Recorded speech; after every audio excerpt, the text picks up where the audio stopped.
달빛이 이불 끝에 내려앉을 즈음, 그녀는 오랫동안 잠들어 있던 몸의 문을 열었습니다. 단추 하나, 한숨 하나, 입술 사이로 흘러나오는 신음까지 모든 것이 세월을 거슬러 젊은 날의 열기로 되살아났습니다.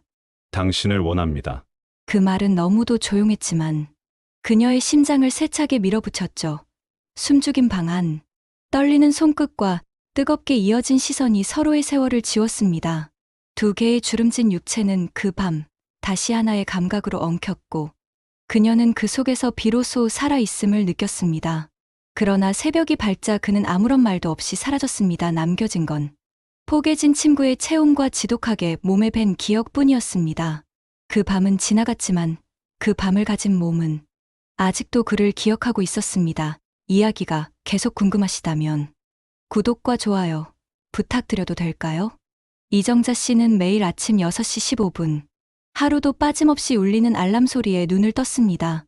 남편이 세상을 떠난 지 벌써 8년째. 지금은 그 알람만이 그녀의 하루를 깨우는 유일한 소리였습니다. 쓸쓸한 부엌엔 늘 그녀 혼자뿐이었습니다. 작은 냄비에 밥 한 공기, 김치 한 접시, 국은 전날 데운 미역국으로 소리 없이 숟가락을 움직이며 TV 리모컨을 손에 쥐었습니다. 사람 목소리가 그리워. 텔레비전은 언제나 켜둔 채로 식사를 했죠. 오늘도 맑은 하늘이 펼쳐지겠습니다. 기온은 평년보다 따뜻하겠지만 아침 저녁으로는 기상캐스터의 익숙한 톤이 흐르고 있었지만 그녀는 그저 화면 속 여자의 화장을 바라보았습니다. 젊은 빛나는 이마, 팽팽한 턱선, 무심히 묶은 머리끝마저도 그녀는 문득 자신의 거울 속 얼굴을 떠올렸습니다. 탄력을 잃은 볼, 갈라지는 입술, 그리고 젊은 시절에도 단 한 번도 누구에게 사랑스럽다고 말 들은 적 없었던 주름진 목덜미까지. 이제 이 몸을 원하는 사람은 없겠지요. 그 생각이 들면 가슴 한쪽이 먹먹해졌습니다. 아파트 단지를 천천히 걸을 때면 가끔 60대 중후반 남자들이 벤치에 앉아 장기판을 두곤 했습니다. 누군가가 그녀를 힐끗 보며 속삭였던 적도 있습니다. 저 사람 아직 혼자래. 그 나이에 참 곱게 늙었지. 허리도 곱고. 그 말에 정자 씨는 속으로 비웃었습니다. 곧은 허리가 뭐 그리 대단하다고. 당신들처럼 술 냄새 풍기며 주책 부리는 것보다야 낫지.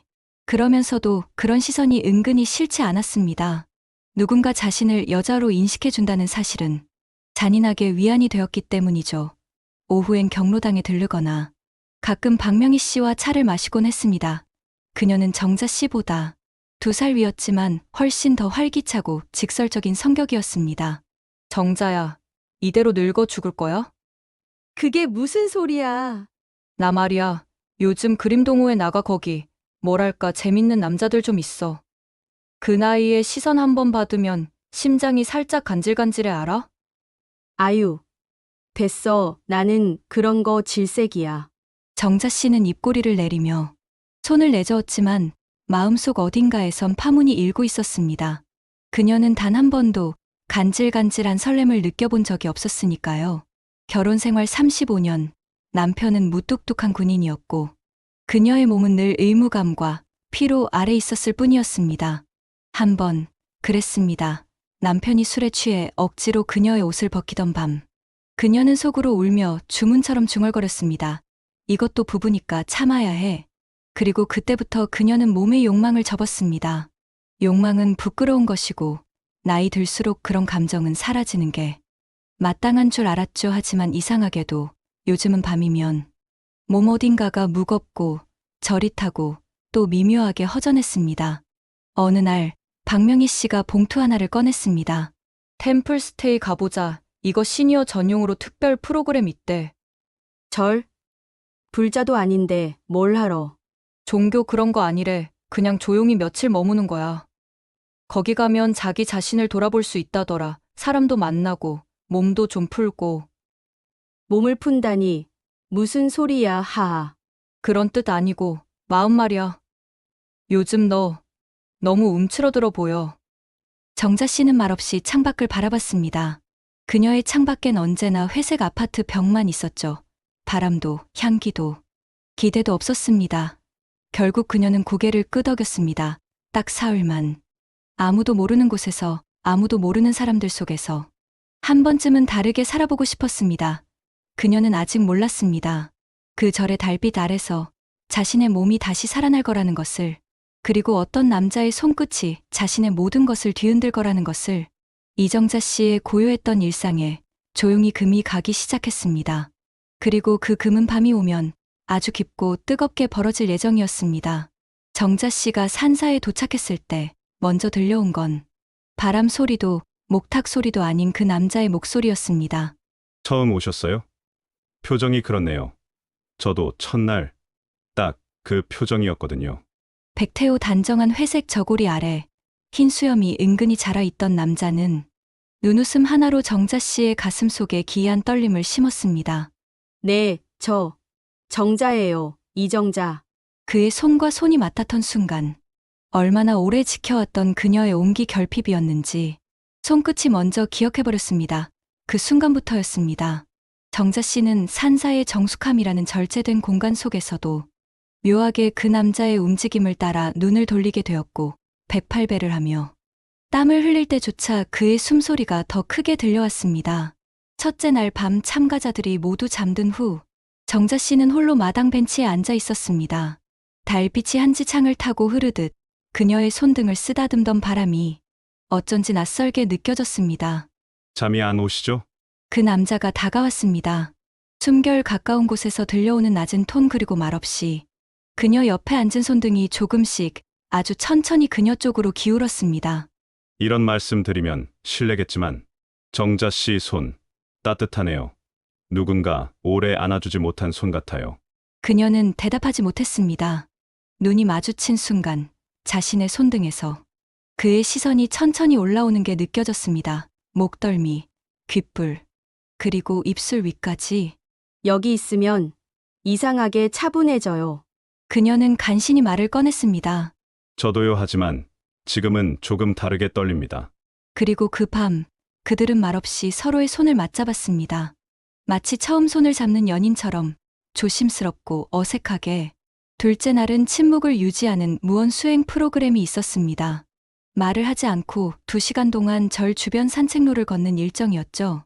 정자 씨는 태호 씨와 나란히 걷기 시작했습니다. 말이 없어도 그의 걸음, 숨, 손짓 하나하나가 그녀에게 말을 걸고 있었습니다. 바위 위에 앉아 휴식을 취하던 중 태호 씨가 조용히 그녀의 손등을 감싸 안았습니다. 그리고는 속삭이듯 입술을 움직였습니다. 정자 씨, 말하지 않아도 몸은 다 기억하죠. 그런 눈빛이었어요. 그녀는 눈을 내리깔며 손을 빼려 했지만 그는 그러지 않았습니다. 피하지 마세요. 지금 이 순간이 혹시 살아있다는 증거 아닐까요? 정자 씨의 가슴 안쪽, 그동안 봉인해 두었던 뭔가가 서서히 깨지고 있다는 것을 그녀도 알고 있었습니다. 그날 밤 다도 수업을 마치고 돌아가는 길, 정자 씨는 다시 마당에서 그를 만났습니다. 조용한 데로 가볼까요? 평상에 앉아서 차라도 한 잔. 그녀는 거절하지 않았습니다. 이미 마음은 움직이고 있었으니까요. 산길을 따라 내려온 곳, 게스트하우스 앞에 작은 평상에 앉자 태호 씨가 조심스럽게 보온병에서 차를 따랐습니다. 별이 참 많네요. 그녀가 하늘을 보며 말하자 그는 그녀를 바라보며 중얼거렸습니다. 별보다 더 예쁜 건 오늘의 정자 씨인 것 같아요. 그 순간 정자 씨의 얼굴이 벌겋게 달아올랐습니다. 그리고 그의 말이 이어졌습니다. 저 정자 씨를 갖고 싶습니다. 오늘 밤 당신을 여자라고 느끼고 싶어요. 당신도 그러고 싶지 않으신가요? 숨이 멎는 줄 알았습니다. 너무 대담했고 너무 직접적이었고 너무 오래 기다려온 말이었습니다. 그녀는 눈을 감았습니다. 거부하지 않았습니다. 그의 입술이 조심스럽게 다가왔고 그들의 숨결이 하나의 리듬으로 겹쳤습니다. 그리고 그들은 아무 말 없이 게스트하우스 방 안으로 들어갔습니다. 창문 너머로 달빛이 흘러들고 한 겹 한 겹 옷이 벗겨지면서 그녀는 조용히 떨고 있었습니다. 괜찮으세요? 그가 물었고 그녀는 속삭이듯 대답했습니다. 조금 무섭지만 사실은 더 원했어요. 그동안 너무 오래 갇혀 있었거든요. 그의 손이 그녀의 블라우스 단추를 풀어갈 때 오랫동안 잊고 있던 쾌감이 몸 깊숙이 되살아났습니다. 그녀도 그의 셔츠를 풀었습니다. 두 사람의 채온 숨결. 심장이 방 안가득히 쏟아졌습니다. 오래된 욕망은 결코 사라지지 않았습니다. 단지 숨죽이고 있었을 뿐이었습니다. 그 밤 그녀는 다시 여자가 되었습니다. 하지만 새벽이 밝아오자 그의 품 안에서 깨어난 그녀는 무언가 이상함을 느꼈습니다. 옆자리가 비어 있었습니다. 그녀는 텅 빈 이불과 마주합니다. 햇살이 창틈 사이로 스며들며 이불을 비췄을 때 이정자 씨는 자신이 그의 품에서 잠들어 있었다는 걸, 그리고 지금 그 품이 사라졌다는 걸 천천히 깨달아갔습니다. 한쪽 베개는 아무 냄새도 온기도 남지 않은 채 깨끗하게 정돈되어 있었고 그녀의 오른손은 본능처럼 그 베개를 더듬었습니다. 그러나 그 어디에도 백태호 씨는 없었습니다. 태호 씨? 그녀는 방 안을 두리번거렸습니다. 문은 닫혀 있었고 불은 꺼져 있었으며 그가 입었던 회색 저고리마저도 보이지 않았습니다. 탁자 위엔 단 하나 접혀진 쪽지 한 장이 올려져 있었습니다. 잘 자요. 아무 일 없던 것처럼 돌아가요. 그 밤만 기억해 주세요. 그녀는 그 글을 몇 번이고 되뇌었습니다. 아무 일 없던 것처럼 돌아가요. 그 밤만 기억해 주세요. 한순간 그녀의 눈앞이 허옇게 번졌습니다. 심장이 아닌 자존심이 먼저 깨져버린 느낌이었습니다. 그녀는 천천히 무너졌습니다. 두 손으로 입을 틀어막았지만 입술 끝에서 흘러나오는 숨소리는 금방 울음으로 번졌습니다. 정자야, 어디 있었어? 어젯밤 방에 안 들어왔잖아. 박명희 씨가 반쯤 뛰듯 그녀를 향해 달려왔습니다. 정자 씨는 아무 말도 하지 않았습니다. 다만 마른 입술을 깨물고 고개를 한번 끄덕였을 뿐입니다. 너 얼굴이 왜 그래? 울었어? 아니야, 그냥 잠을 설쳤어. 밤새 생각이 많았나 봐. 정말 괜찮은 거지. 응. 그녀는 입꼬리를 억지로 올렸지만 그 미소는 무너지는 담장처럼 처참히 흔들렸습니다. 소감 나누기 시간이 시작되었고 정자 씨는 태호 씨를 찾아 고개를 이리저리 돌렸지만 그는 끝내 등장하지 않았습니다. 한참 후 참가자 명단 종이에 적힌 메모를 통해 확인한 건 백태호 조기 퇴소라는 붉은 줄 하나였습니다. 이해할 수 없었습니다. 아니, 이해하고 싶지 않았습니다. 그 밤의 숨소리, 그 입맞춤, 그 온기 모두 다 진심이 아니었단 말입니까? 그녀는 차마 물을 수도 따질 수도 없었습니다. 남겨진 사람은 언제나 질문만 던질 수밖에 없었죠. 대답은 사라진 사람이 가져가 버렸으니까요. 서울로 돌아오는 버스 안. 정자 씨는 침묵했습니다. 박명희 씨는 눈치를 살피며 조심스레 말을 걸었습니다. 정자야, 혹시 그분, 그 태호 씨 말인데. 응? 어젯밤 너희 둘이 함께 있었던 거 사실 다들 눈치챘어. 근데 그 사람이 사라졌다는 게 너무 좀 그렇다. 아무 말도 없이 이게 뭐야, 대체. 정자 씨는 고개를 숙였습니다. 나도 잘 모르겠어. 나도 정말 모르는 사람이었나 봐. 입술이 떨렸습니다. 화가 나야 했습니다. 그를 욕해야 했고 후회해야 마땅했습니다. 그런데 그녀는 여전히 그의 손이 닿았던 허리와 입술에 남은 채취를 기억하고 있었습니다. 몸은 배신하지 않았습니다. 그는 거짓이었어도 그 밤은 진짜였으니까요. 며칠 동안 정자 씨는 거의 아무것도 먹지 않았습니다. 전화기를 들었다 놓았다를 반복했고 마음속에선 수십 번 절에 다시 전화를 걸고 싶었습니다. 혹시 연락처를 줄 수 있느냐고, 조금만, 아주 잠깐이라도 목소리만 들려달라고. 그러나 결국 용기는 오지 않았습니다. 자존심 때문이 아니라 혹시 정말로 그가 일회성 위로만을 원했던 사람이었다는 걸 확인하게 될까봐, 그걸 인정하면 자신의 진한 감정이 모두 허상이 되어버릴까봐. 어느 날 밤 그녀는 욕실 거울 앞에 서서 속옷만 입은 자신을 바라보았습니다. 배에 잡히는 살, 늘어진 가슴선, 세월이 만든 자국들. 그녀는 묻고 싶었습니다. 이 몸을 정말 누가 원했을까? 아니면 그저 밤의 잠시뿐인 장난이었을까? 그 질문은 비수처럼 그녀의 가슴을 찔렀습니다. 그리고 바로 그날 밤 그녀는 결심했습니다. 그를 찾자 확인하자 무너져도 내가 무너지는 게 낫다. 도망치는 사람이 아니라 마지막까지 사랑하는 사람이 되자. 다음 날 그녀는 작은 가방을 다시 쌌습니다. 그리고는 조용히 절로 전화를 걸었습니다. 저 지난 템플스테이에 참가했던 이정자라고 합니다. 혹시 백태호 씨 연락처를. 죄송합니다. 개인정보 보호 정책상 참가자 연락처는 제공해드릴 수 없습니다. 뚜껑이 열린 차주전자를 보며 그녀는 손을 떨어뜨렸습니다. 그래도 결심은 멈추지 않았습니다. 그를 찾는 여정은 시작된 것입니다. 왜냐하면 그녀는 아직도 그의 손길을 기억하고 있었으니까요. 그리고 그 밤을 잊지 않았으니까요. 며칠 밤을 설침으로 채우고도 이정자 씨는 여전히 눈을 감지 못했습니다.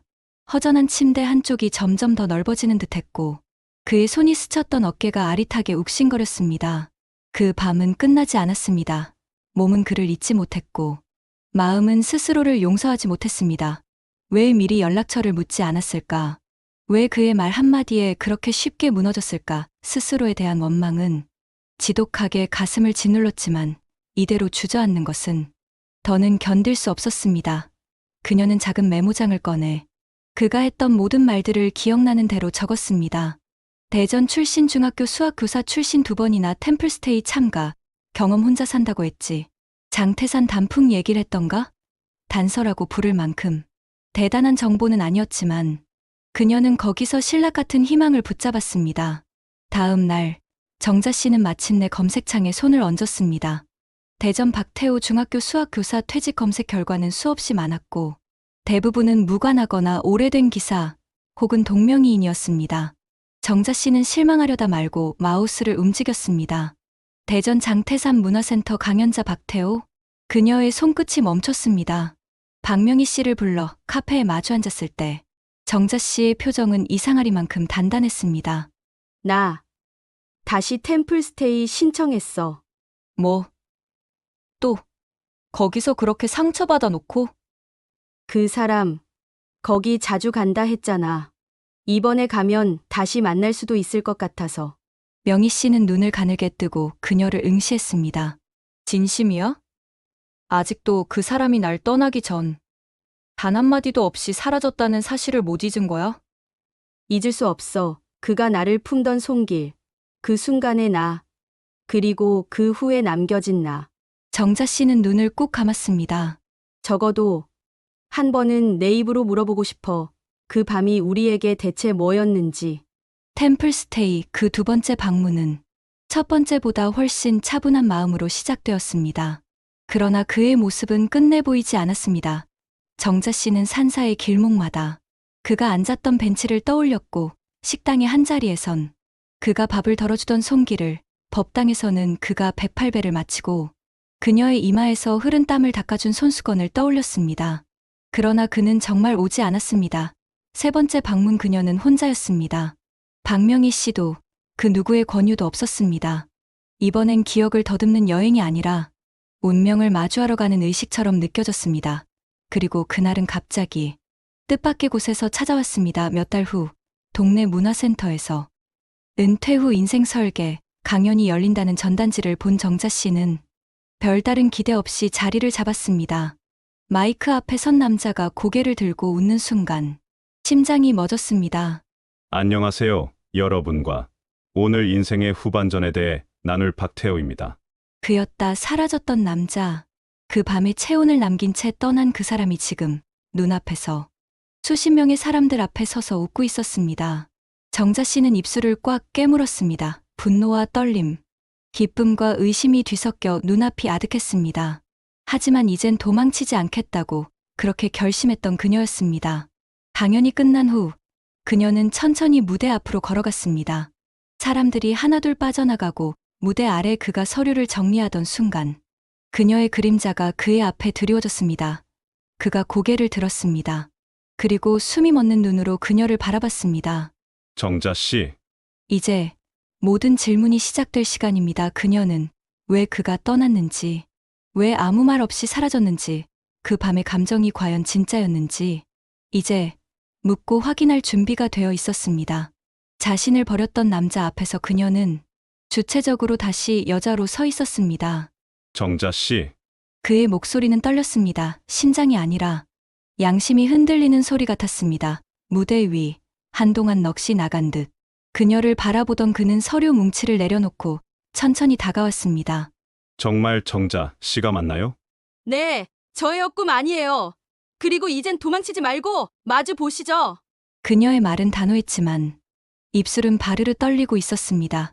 그 밤, 그 손, 그 속삭임. 그리고 그 후의 침묵 그 모든 것이 지금 이 한마디로 한꺼번에 쏟아져 버렸습니다.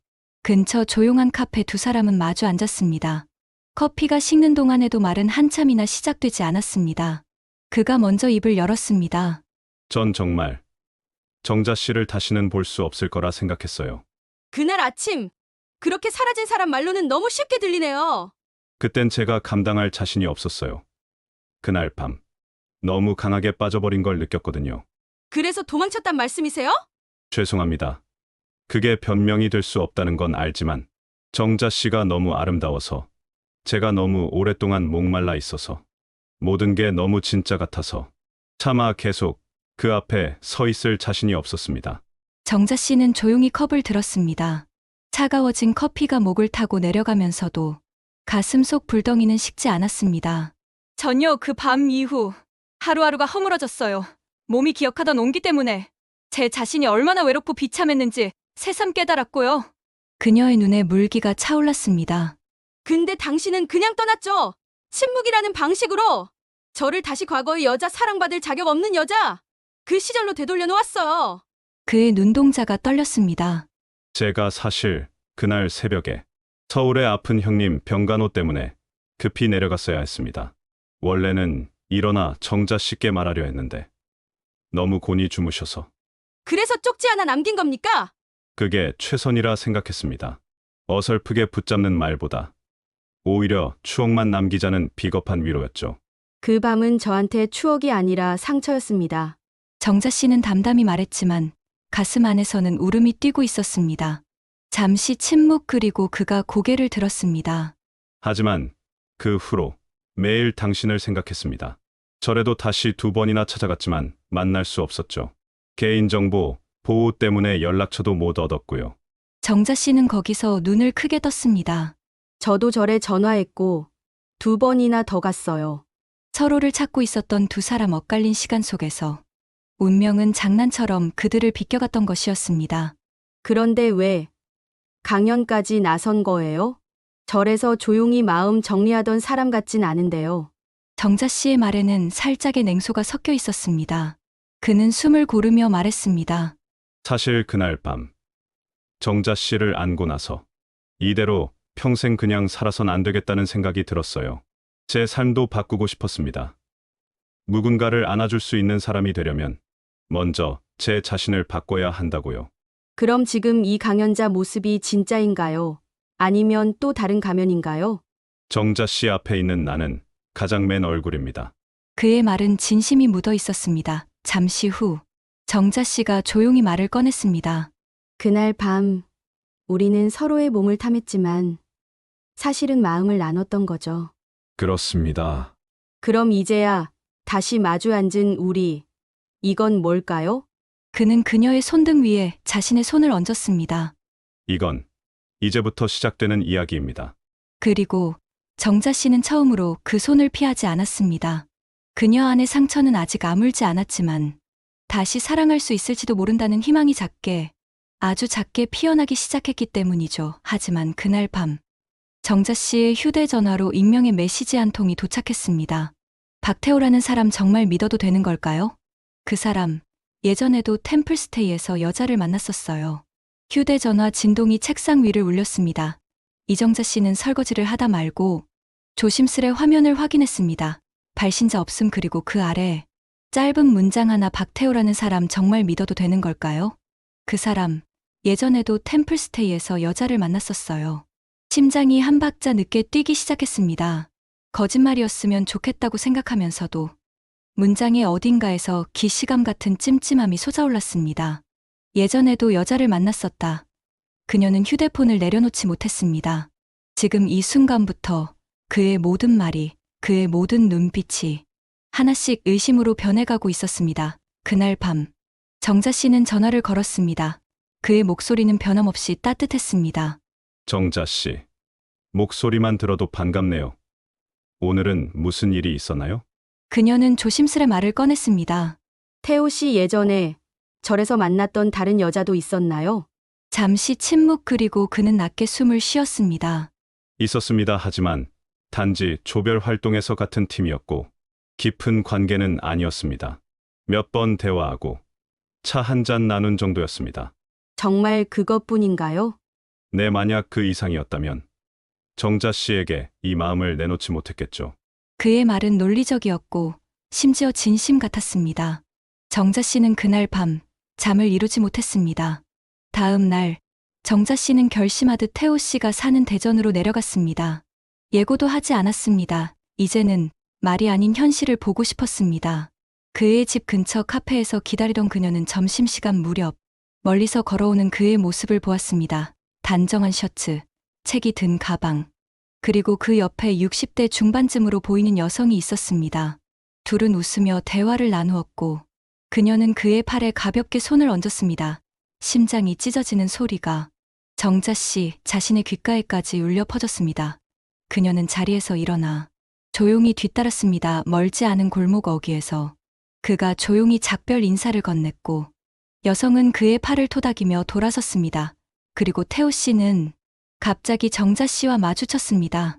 정자 씨, 그녀는 차가운 눈빛으로 그를 바라보았습니다. 태호 씨, 이젠 거짓말 못 하시겠죠? 그는 놀란 듯 당황했지만 곧 차분히 대답했습니다. 혹시 아까 그분 보셨나요? 그분은 제 형수님입니다.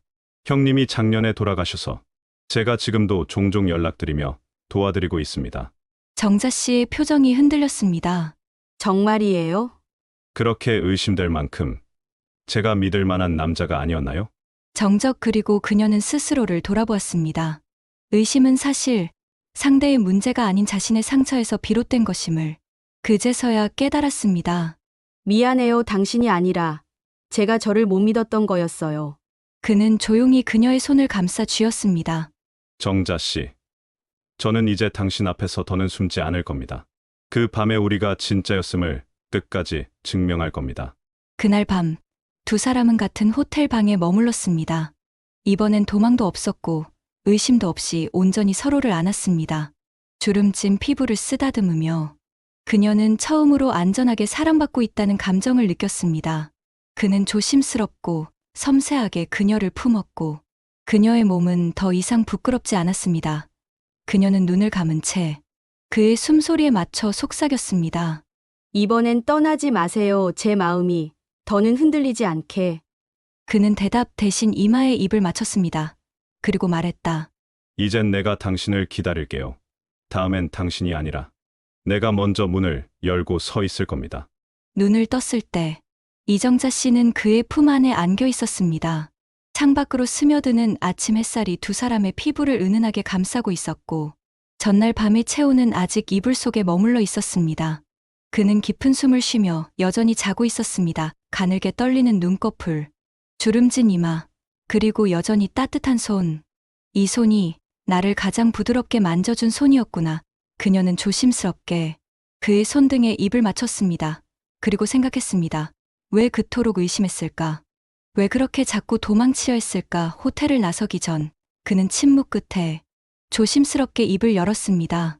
정자 씨, 오늘 조금 먼 곳에 같이 가주실 수 있을까요? 어디로요? 제가 말하지 못했던 과거를 보여드리고 싶습니다.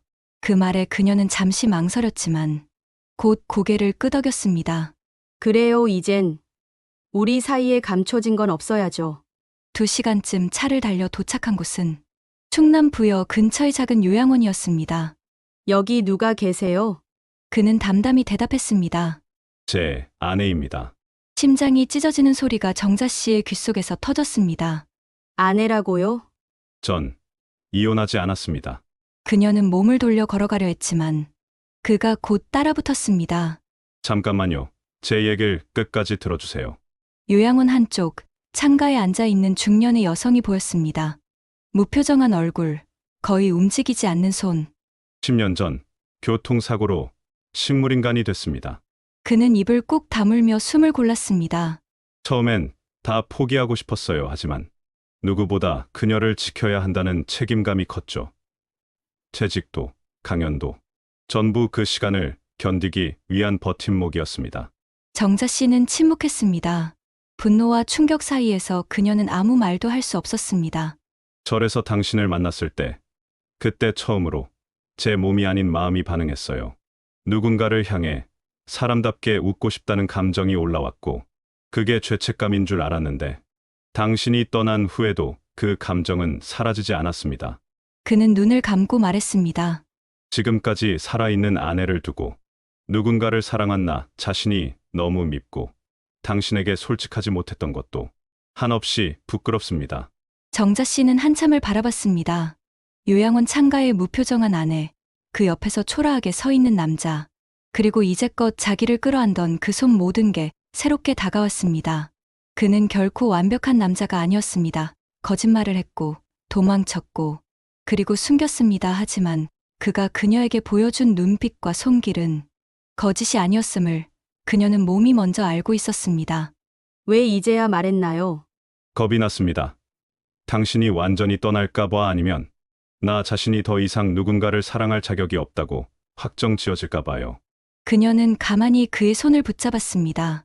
태호 씨, 사랑은 자격이 아니라 용기예요. 당신은 지금 용기를 냈고 나는 그걸 믿어볼게요. 그의 눈가에 눈물이 고였습니다. 서울로 돌아오는 길.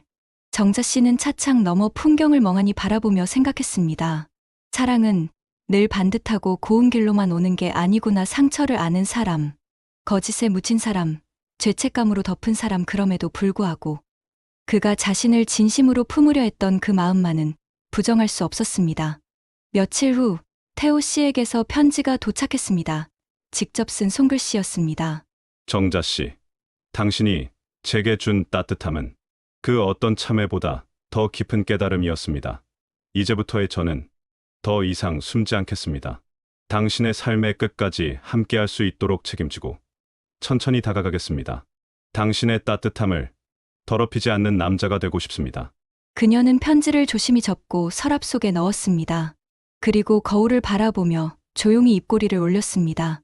이제는 믿어볼 수 있겠다고 그녀의 마음이 속삭이고 있었기 때문입니다. 가을이 깊어지던 11월의 마지막 주말, 이정자 씨는 혼자서 또 한 번의 템플스테이에 참여했습니다. 이번에는 누굴 찾기 위해서도, 그 누군가와 재회하기 위해서도 아니었습니다. 그저 마음을 다듬고 싶었습니다. 사랑이 지나간 자리를 조용히 쓸고 그 자리에 스스로를 앉혀보려 했습니다. 대웅전 앞 돌계단에 앉아 하늘을 올려다봤습니다. 어느새 단풍잎은 모두 떨어지고 산사는 고요한 정막 속에 자연의 순리를 받아들이고 있었습니다. 사랑도 이렇게 떨어지면 되는 걸까? 흔들리다, 붉게 타오르다, 그리고 조용히 내려앉는 걸까? 하지만 그녀는 압니다. 그 나무잎은 또 다시 필 것을. 사랑도 그리해야 한다는 걸요. 그날 저녁, 정자 씨는 공양 후 법당 마루 끝에 혼자 앉아 있었습니다. 그때 누군가 그녀 곁에 조용히 앉았습니다. 부드러운 회색 외투, 익숙한 숨결. 도망 안 가셨어요? 이젠 도망치지 않기로 했습니다. 백태호 씨가 웃었습니다. 그녀도 웃었습니다. 여기 또 오셨네요. 네, 이번엔 이 사람의 곁에서 진짜 시작하고 싶어서요. 그는 그녀의 손등을 살며시 감쌌습니다. 제가 여기까지 오는데 참 오래 걸렸죠? 괜찮아요. 그만큼 오래 남아주시면 되니까요. 그 밤, 절합 정자에 앉아 두 사람은 오래도록 말을 나누었습니다. 과거의 실수도, 오해도, 상처도, 이젠 서로의 가슴을 찌르지 않았습니다. 그들은 같은 방향으로 고개를 돌려 하늘을 보았습니다. 별이 참 많았습니다. 서울로 돌아온 후 그들은 매주 서로의 집을 오가며 조용하고 깊은 연애를 이어갔습니다. 도장을 함께 배우고 책을 같이 읽고 산책을 하며 손을 잡았습니다. 더는 치열한 열정보다 서로의 하루를 함께 나누는 일이 더 소중해진 나이였기에 그들은 그렇게 늦은 사랑을 천천히 익혀갔습니다. 어느 날 정자 씨는 달력한 귀퉁이에 작게 글을 써 넣었습니다. 다시 여자로 살아갑니다. 그리고 그 아래 또 하나의 메모. 그 밤은 지나갔지만 그 온기를 매일 껴안고 삽니다. 삶이란 한때의 열병 같은 사랑을 품고 언젠가 다시 자기 자신으로 돌아가는 일. 그녀는 그걸 깨닫기까지 아주 긴 시간을 걸어왔습니다. 하지만 돌아온 이 자리에서 그녀는 더 이상 누구의 사랑을 기다리는 여자가 아니라 자신을 사랑할 줄 아는 여인이 되어 있었습니다.